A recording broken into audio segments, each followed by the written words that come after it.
আসসালামু আলাইকুম এভরিওয়ান, আশা করি সবাই ভালো আছেন। আজকে আমি এসেছি শীতের মৌসুমে জলপাইয়ের সিজনে একদম তেলে ডুবো হচ্ছে আস্ত আস্ত জলপাইয়ের আচার।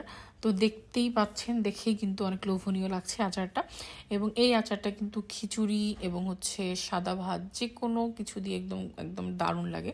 তো এটা প্রসেসিংটা আসলে খুবই হচ্ছে সিম্পল, আপনার একটু ধৈর্য সহকারে দেখলেই বুঝতে পারবেন। আমি প্রথমে হচ্ছে জলপাইটা ধুয়ে তারপর কেটে নিয়েছি দুই পাশের মাথা দিয়ে, এবং হচ্ছে চারটা হচ্ছে করে দিয়েছিলাম।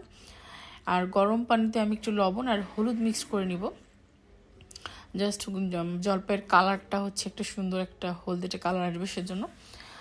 তো দেখতেই পাচ্ছেন, এটা কিন্তু একটু গরম হওয়ার পরপরই আমি দিলাম, পুরোপুরি বলক আসেনি, তাতে দিয়ে দিয়েছি।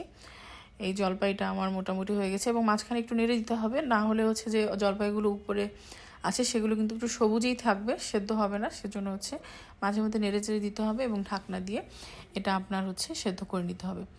তো আমার জলপাইটা আসলে সেদ্ধ করা হয়ে গেছে অলমোস্ট, আপনারা দেখতে পাচ্ছেন। আমি এখন চুলাটা বন্ধ করে দিয়ে এবার আমি হচ্ছে পানি ঝরিয়ে নিব জলপাই থেকে।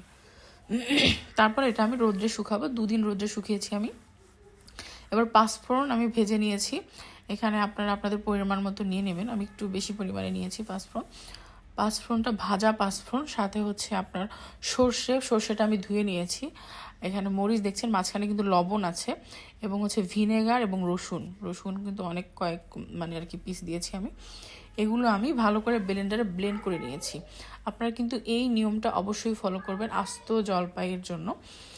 আর হচ্ছে ভিনেগার দেওয়ার কারণটা হলো, যেহেতু আমি হচ্ছে এই জলপাইটা রান্না করছি না, এবং এটা দিয়ে কিন্তু আমি রোদে শুকিয়ে নিয়েছি। এটা কিন্তু ভালোভাবে যখন জলপাইয়ের মধ্যে মিক্স করে নিয়ে আমি রোদে শুকিয়ে নিয়েছি, এবং এর মাঝে দেখতে পাচ্ছেন আমার কিন্তু রোদে শুকানো হয়ে গেছে। আমি আপনাদেরকে শর্টকাট দেখাচ্ছি।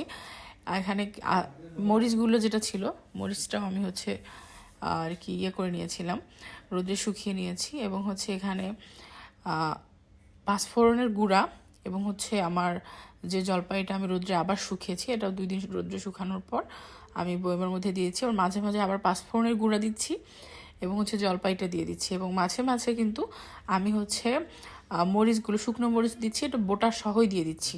ঠিক আছে, আপনারা কিন্তু এই প্রসেস ফলো করবেন। তারপরে আমি যে হচ্ছে তেলটা গরম করে নিয়েছিলাম, সেই তেলটা আমি অনেকক্ষণ ঠান্ডা করে নিয়েছি। ঠান্ডা করে অবশ্যই আপনারা তেলটা ঠান্ডা করে নেবেন। ঠান্ডা করে নেওয়ার পর আমি এই তেলটা এখানে হচ্ছে যতক্ষণ পর্যন্ত না তেলে ডুবে যাবে জলপাইটা, ততক্ষণ আমি এটা হচ্ছে এই তেলটা ঢেলে দেবো, পুরো হচ্ছে বয়মটা ভর্তি হবে। আপনারা দেখেন, দেখতেও কিন্তু অনেক সুন্দর, এবং এটা হচ্ছে আপনি এভাবে তৈরি করে দেখবেন, খেতেও অনেক সুস্বাদু এই জলপাইয়ের আচার।